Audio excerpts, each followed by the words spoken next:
Thank you, everyone. What an honor to have the ability to say a few words about our special keynote speaker and supplement what you see here. Jordan Dresser is with us today. He's come all the way from the Windriver Reservation in Wyoming.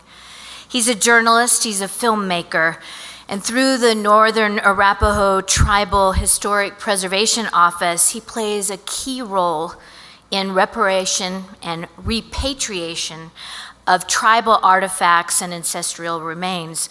We'll hear a little bit more about that. We'll also hear about his significant role in having produced and worked on a documentary recently about missing and murdered Indigenous women and the epidemic of that. Last night, he provided the opportunity for those who came to the Museum of Boulder to see a screening of a film with regard to the children that we've lost in Pennsylvania at the school there. He'll tell you a little bit more. In September of 2022, Jordan was recognized by President Joe Biden for being a uniter. Imagine having that kind of title. At the United We Stand Summit, which was part of the federal initiative to combat hate and extremism in the United States. But more fun. He's a Beyonce fan. He's a calf caretaker. I just found that out, a bison calf caretaker. And here's a little Sin Cane poem that describes this special person. Chairman Jordan Dresser, Arapaho, influencer, brilliant, intuitive creator, listening, advising, producing, evolving storyteller. Welcome, Chairman Jordan Dresser.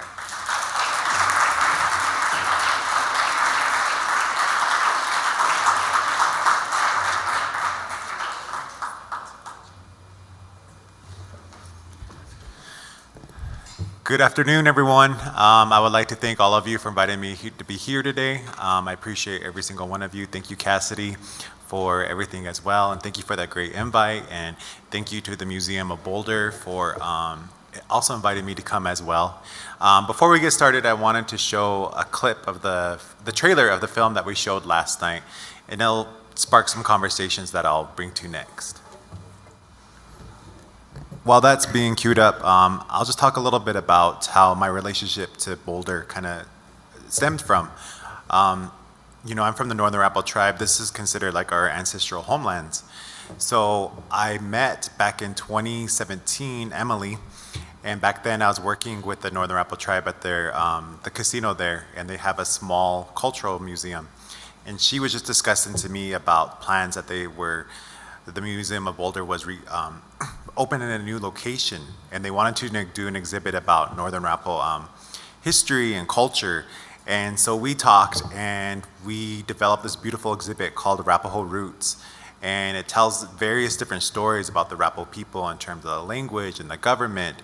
And it's animated. We worked with an individual called Jonathan Thunder who helped make it possible. But most of all, it uses people from back home to narrate the different stories. And we use our native language, and it's just a beautiful space. So I encourage you all to go there to see that. So that's how my relationship there started.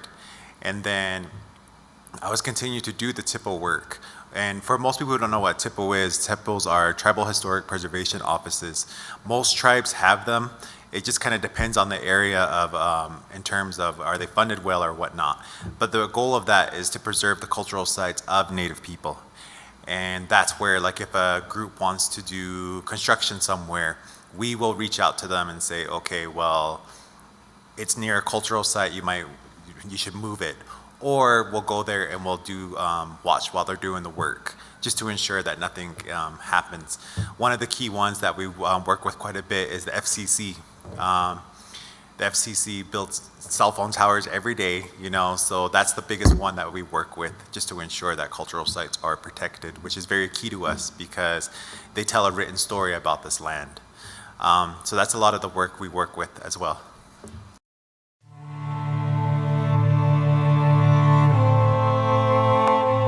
when they brought these children here, they took everything away from them.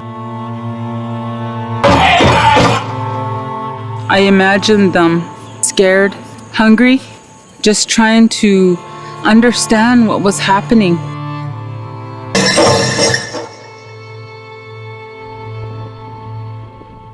The Arapaho, we have our own way of life. We live under this pipe and its teachings. They tried everything to get rid of us. They resorted to taking our children. Native Americans, we're gone. We don't exist anymore in this nation. We exist only in books, on TV, in museums. The children were much more vulnerable to all the European diseases. When one died, and then the next one died, and they all died within a year of each other, They needed each other. They're buried here, see.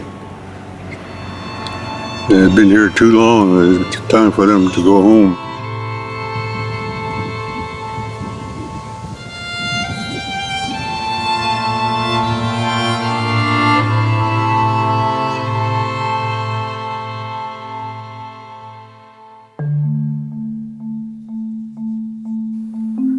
Anxious, at the same time, I don't know.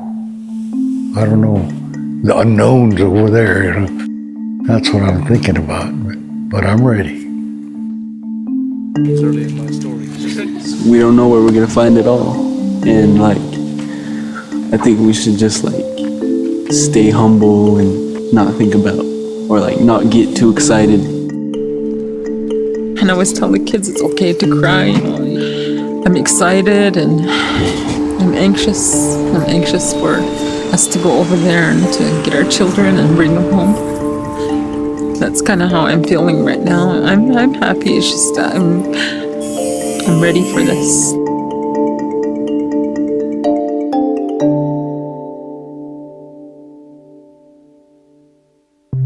The school was founded by Richard Henry Pratt in 1879. He developed his philosophy of an institution that would train Indian children to become assimilated exclusively in a white community, with industrial training for half a day and academic training for the other half day.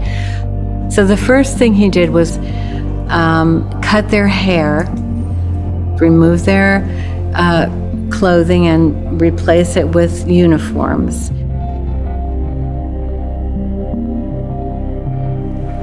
When I first got here, I walked in that cemetery, and then I could feel the pain and that heavy heart.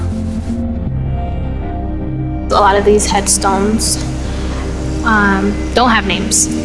Those are kids that are never gonna go home. How many students came to Carlisle? We know of 10,700 names. So I want everybody to know what happened to our children in those boarding schools. Wherever they were, there was over 500 boarding schools in the United States. We have letters from my grandpa who wrote here, and my dad who wrote here, my uncle who wrote here, requesting for our children back. It is the first time, the very first time, that any of the native nations have succeeded taking ownership of this history and taking ownership of their students that they lost and taking them home again. We're not waiting no longer for anybody to come save us. We're gonna save ourselves. We still rehashing this. Why can't we be focusing on science, math, engineering? There's so many other things that we could be focusing on, but we can't do that until this has been, we've healed from it.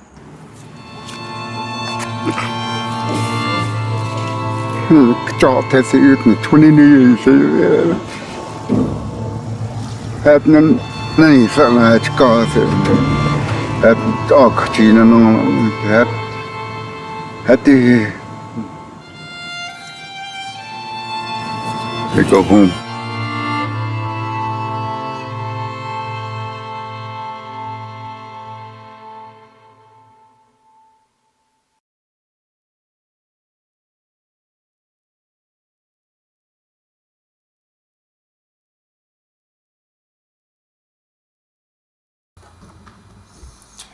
Thank you all for taking the time to view that movie. We screened that last night at the Museum of Boulder, and it's actually available online. Last year it aired during, on PBS under independent lenses, so I had a national viewing. But it's very important, you know, and I think that the reason why I'm here and also is the power of building partnerships and also to do, do the work in a good way. And October is a big month because that's when it's Boarding School Remembrance Month. So that's where people are encouraged to wear orange and different things like that. But the biggest thing I encourage people is that they can do, because I always get asked that, what can they do?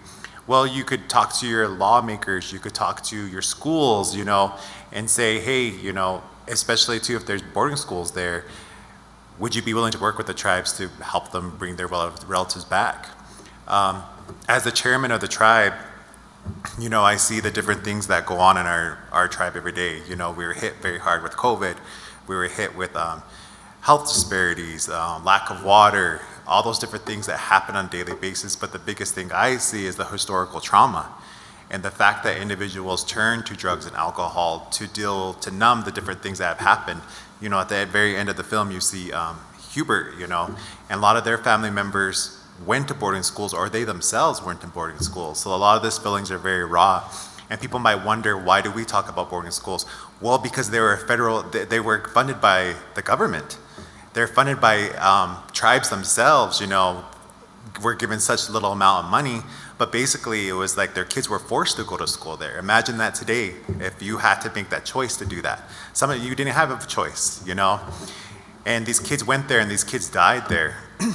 Last year, or actually this past May, Deb Holland released a report about the boarding school, and it's a very tough read because it basically details everything out. Number one, sexual abuse happened. 2, physical abuse happened. A lot of the kids did die there, and some of them returned home with a lot of trauma. So there was a lot that transpired in those times they were there, and they were everywhere, you know. They're up in Canada, they call them residential schools. And last year there was a horrific find where they found a mass grave where there were 700 kids in there. You know, so you got to imagine that. And with Carlisle, you know, there's at the cemetery there's about 100 kids in there, but they said about 10,000 kids went there. So you got to imagine what happened to the rest. You know, where did they go? A lot of times they did run away, and unfortunately we don't know what happened to them after that. So there's a huge push with that. We're working in collaboration with, once again, Carlisle. There's an Arapaho girl who lives there. I mean, well, she's buried there, but she died, and she doesn't have any direct descendants who are alive on the reservation. So that's why she wasn't brought home.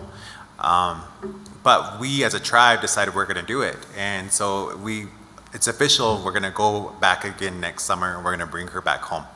But we're also talk with other institutions and universities as well to be able to say, okay, whatever human remains you have, we want to bring them back and return them in a good way.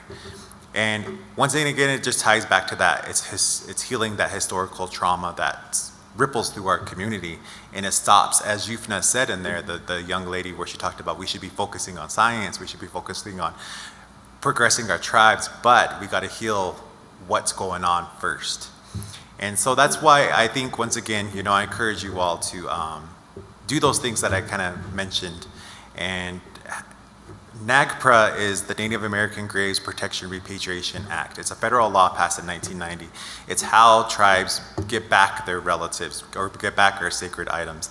But it only applies to institutions that receive federal funds or tribes that are federally recognized. So there are some that are not federally recognized, so they kind of get left out of the process. But it's what we use to do that. But most of all, it's the public pressure that really helps these institutions come and work with us.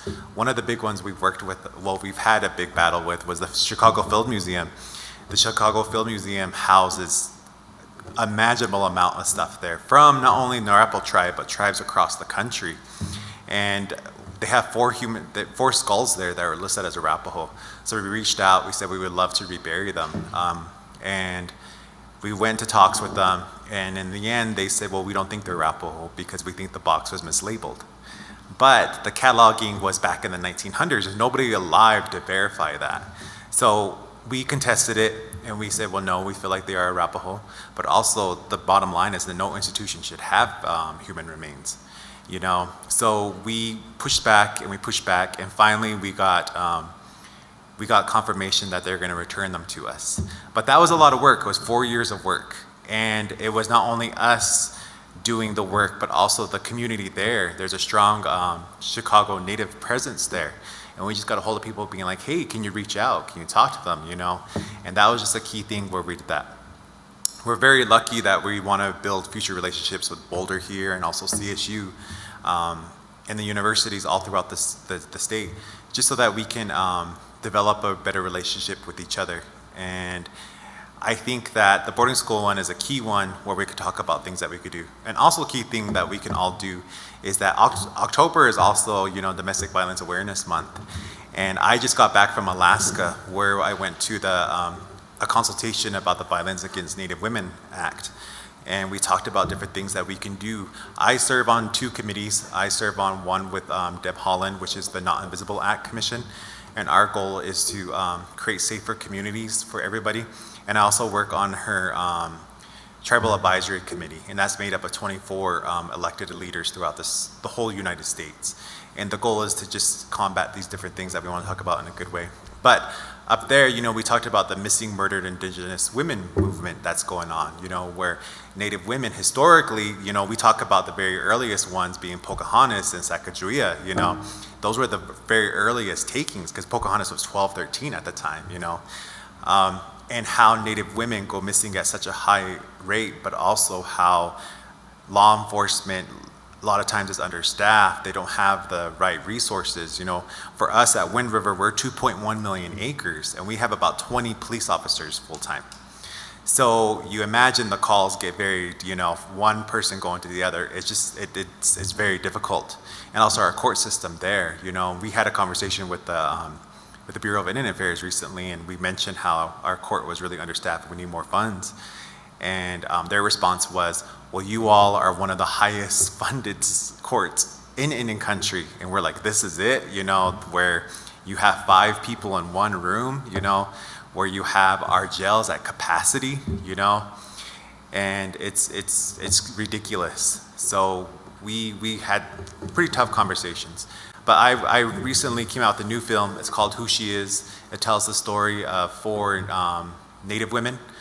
And unfortunately, a lot of them didn't have good endings, you know, where a lot of them were physically abused, you know, and 3 of them, unfortunately, were murdered.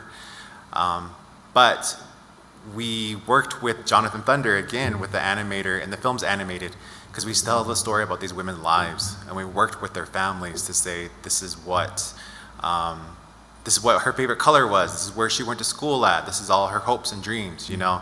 It's very important that we get those things out as opposed to just saying she went missing or she went murdered and that's it.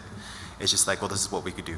But most of all, you know, we're in talks of potentially creating a different alert system, especially within our reservation where, because there's jurisdiction issues as well. You know, it's not just the reservation, but also we have border towns right by us, you know. And honestly, you get individuals who sometimes just don't care. You know, they don't care that somebody goes missing. Because the biggest thing is always like, well, she's probably just drinking, she'll come back, you know. It's like, but that's really unfair to say, you know. And it's like, she should get the same attention as somebody else, you know. Unfortunately, what happened with Gabby in Yellowstone, you know, that got national attention, and it's unfortunate she had that end. But the biggest thing I said, well, this happens to Native girls every single day, you know, every single day, and nobody cares. It's just like, well, you know, oh well. So we're doing different big things to help that happen, to help good things happen with our people. And I know Colorado just recently established a missing, murdered, and Indigenous women point of contacts and offices, and I think that's very key, just so we can get these issues out more in the open. So, you know, those are just a few different things you can do, and I appreciate you all taking the time to listen to me today. But, you know, I think the underlining key thing about all this is building partnerships so we can all help each other, because this is the Native experience, but also, you know, we can cross lines and help each other across the board, all groups, everyone, just so that we can help make things safer for everybody. So I appreciate your time today. And thank you. Once again, Home from School is available online. And Home from School, Who She Is, it's a film that we're currently traveling across the country. We're hoping to get it picked up by PBS or some distributor, so it'll be on a national level. We just had a screening 3 weeks ago with the back home, which was very important for us because we showed the families for the first time.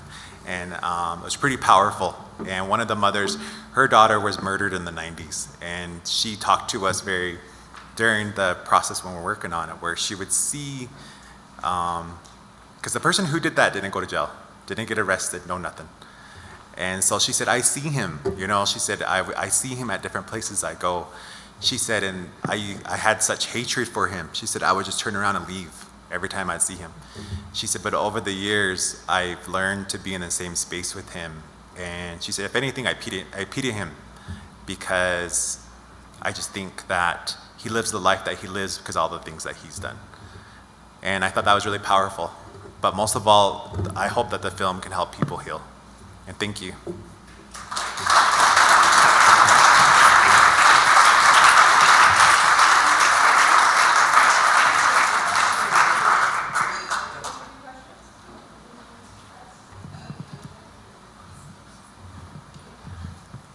I'm just curious to know what organizations in Colorado work with you, because being here, we're not so likely to work directly with you, but if there are organizations in this area, we can work through them. We work closely with the, what's the exact title? The right, yes, we have great contacts with them, yes. What's the full name? Right Relationship Boulder? Yes.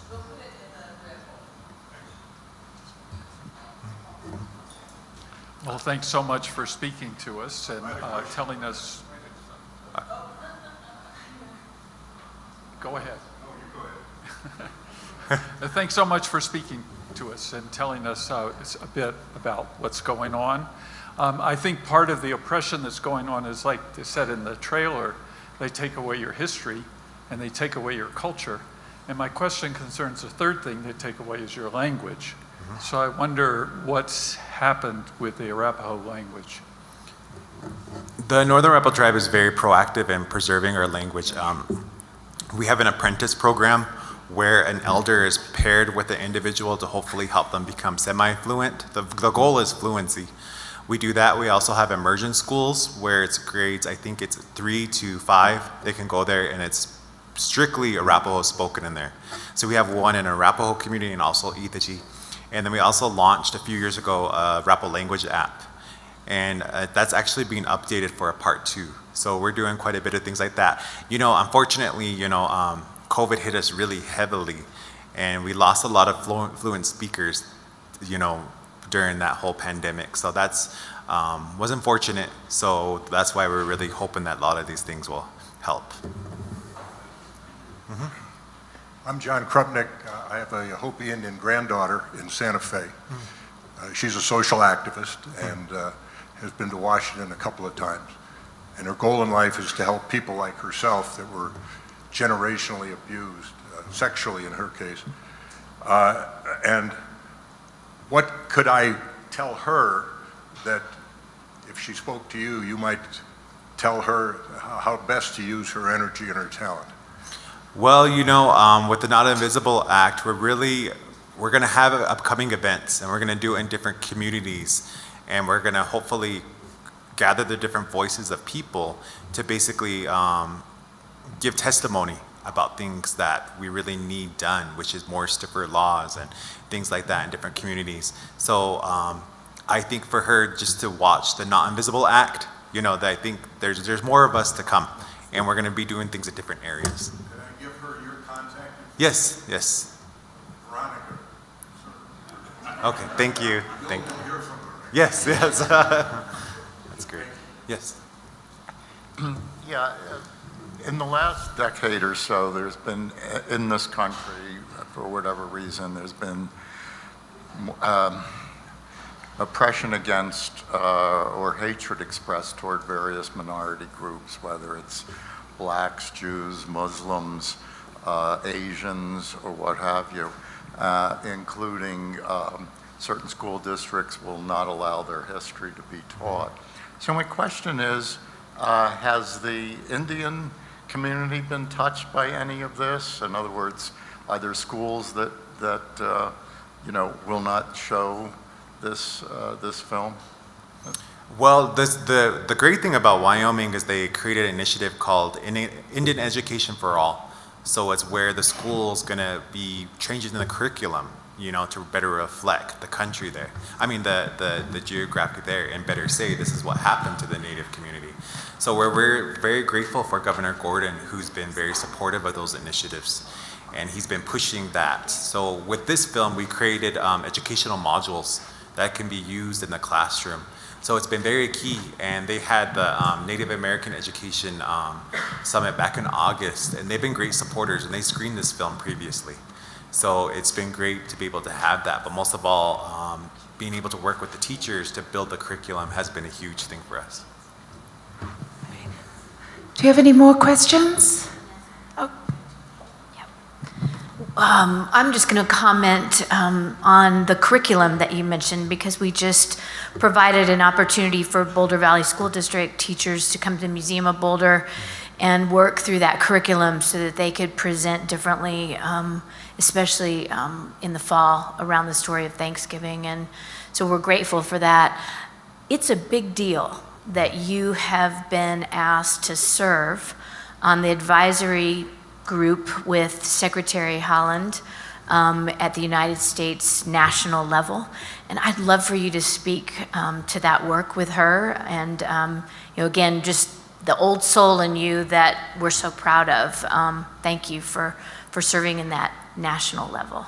Yeah, we're very, thank you. Madam Secretary Holland she made history when she became head of that, and just to have one of our own Native people be in there has been great, because she's been able to say, this is what these communities need. But also she's visited us, she came and seen us last summer, and she took the time to meet with the tribes and ask, what's your needs, what's going on, how can I help, in what capacity? And then she created the Not Invisible Act and also her Tribal Advisory Committee.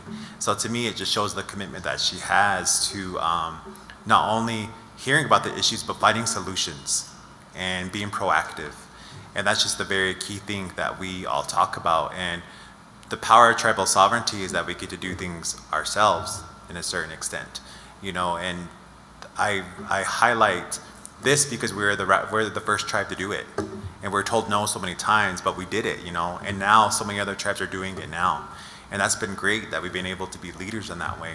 And then also too, with the COVID, that was one we're very proud of, is the fact that we live in a state where COVID wasn't taken serious, but our people got hit first. And actually one of the first few deaths were our tribal people. So we decided to say, okay, we're gonna be very strict about our laws and stuff. So we did mask mandates, vaccine. Our tribe is 90% vaccinated, and that's been huge because we have to protect every single person, and we have to ensure that they're gonna be here for future generations. And our people deal with health disparities every day. People who have caught COVID have caught other health elements as they go. And I just read a report where they said the Native American life expectancy went down by 5 years. So it lowered, So we're going through a lot. But I think it speaks about tribal sovereignty, and I'm just very grateful for Secretary Holland and the work that she's done, and I look forward to the things that we can build. Nancy, do you have a question? Yes, I do. Sorry, Jordan. I was on yet. I was waiting for a reply.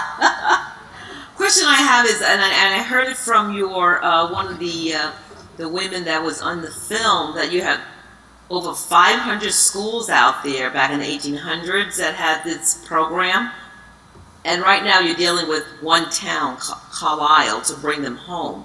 What about all the others?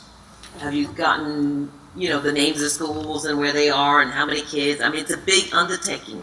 And I was wondering, are you having the cooperation from the other schools? Yeah, I just was fortunate that earlier this year I traveled to Haskell Indian Nations, which is another boarding school which was in Kansas. And we went out there, and they actually have a cemetery too, where there's 2 Arapaho girls who are buried there. And I talked to the school officials there, and you know, they were talking about that cemetery as like, it's very near a river, but also I guess there's big ghost tours that kind of go throughout the entire town. And they said that during Halloween that the students will go there and like protect the site, because they're like, don't come here and do that stuff, you know? So that's very important. But I asked and I said, well, we would love to bring those girls home. And they said they were open to the talks. So we're gonna start talks with them, hopefully very soon. But there's other institutions, you know, some of these schools are active schools right now. Sherman Indian School, there's one in, that's in California. And so how the schools work now is that they build in Native curriculum, you know, and our culture is a part of it. And the key thing now about boarding schools is that it's a choice, because a lot of times we do have students from Wind River who want to go there. And a lot of them are troubled, you know, they have don't have good home lives. So for them, it's a way to kind of leave and be immersed in a different culture. And a lot of them are very successful, and they graduate and they go on to higher education. So I feel like, and those are operated under the Bureau of Indian Education.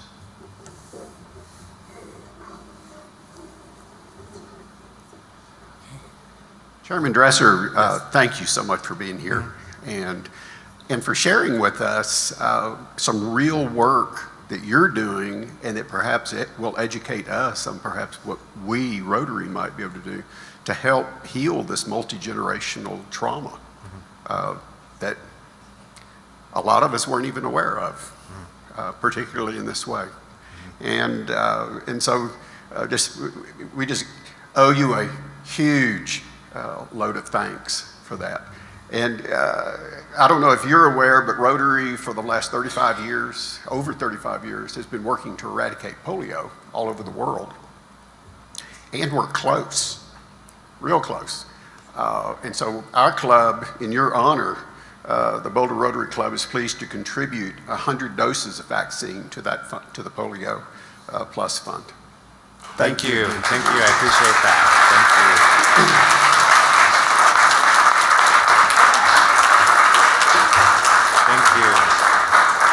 Thank you. I appreciate that. Thank you all. That's great. I thank you all. Those are the things that matter, because it'll help save people's lives. That's the thing that I just really hope from all this, is that people have tough conversations, and even the missing murdered one about the signs of being in an abusive relationship. You know, they say that domestic violence is like you're boiling in hot water and you don't know it's boiling until you're in the middle of it. So I just hope people see these things to help themselves and help each other. So that's great. So thank you. I appreciate that greatly. Thank you.